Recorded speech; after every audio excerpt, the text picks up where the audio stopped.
what the unemployment rate tells us about the economy.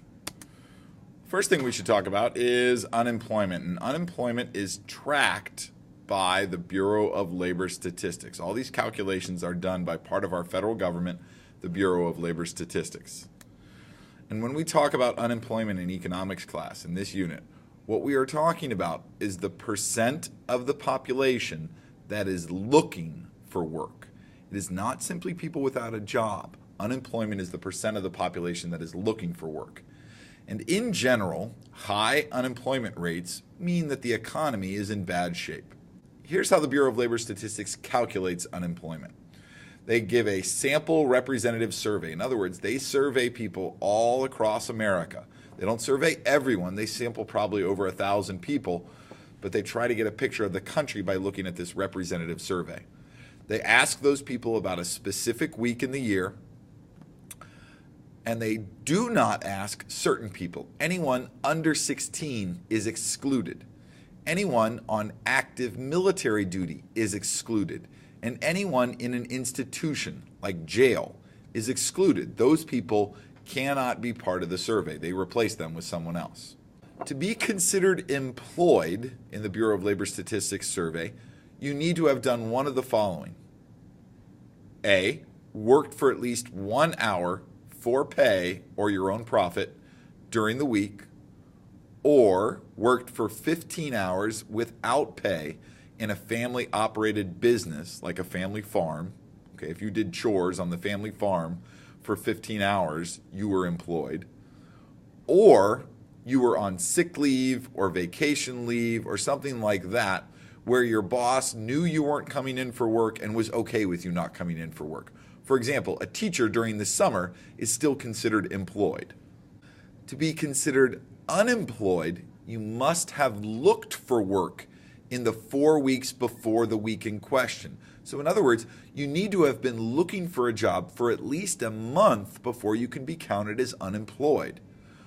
Or if you were laid off, in other words, you were released or fired from your job, not because you're doing a bad job, but because there wasn't enough business to keep you employed.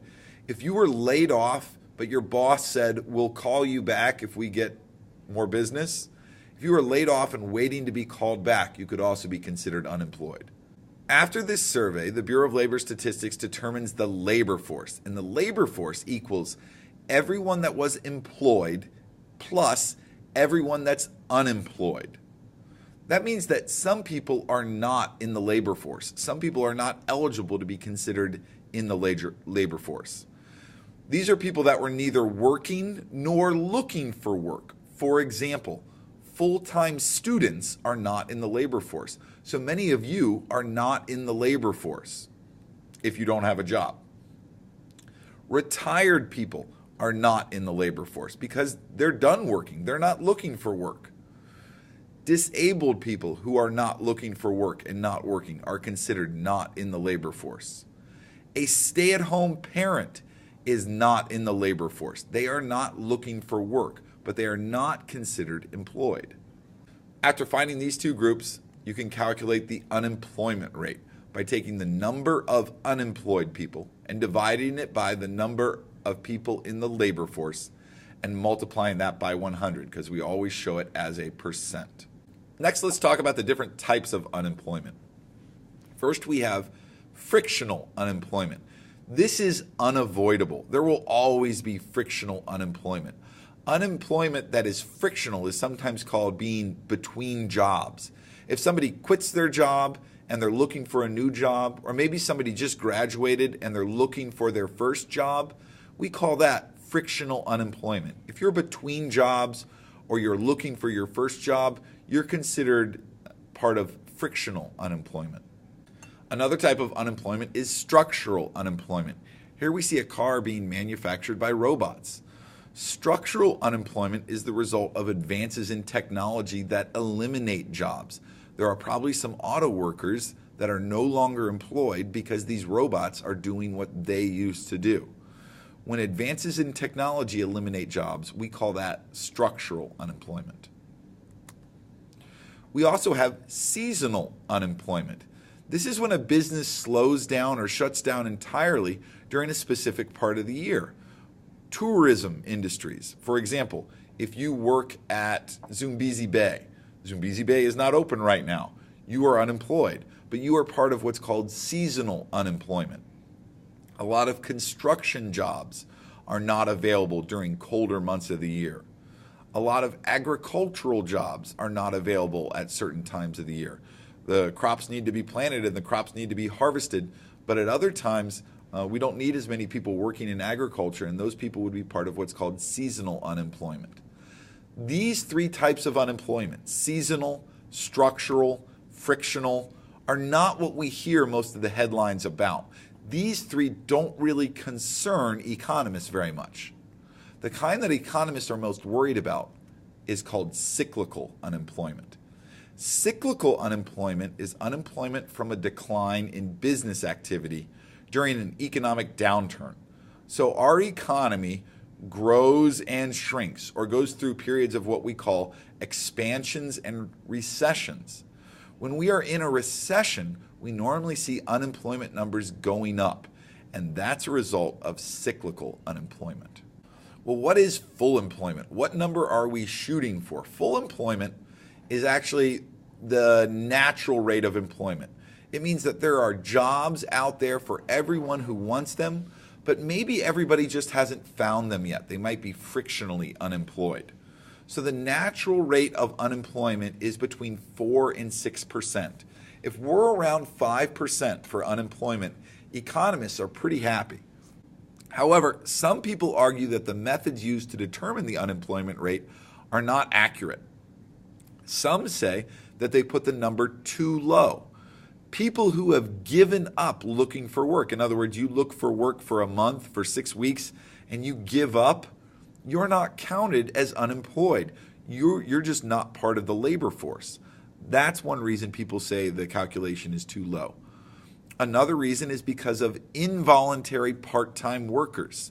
These are people who settle for a part-time job when they want full-time employment. Now, they are just counted as employed, but really they'd rather be employed full-time. Let's take a bus driver, for example. Let's take a part-time bus driver.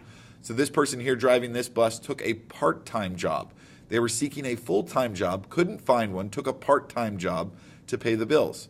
If they're called by the Bureau of Labor Statistics and say that they worked for a few hours that week, they're going to be marked as simply employed. But some people think that makes the calculation too low.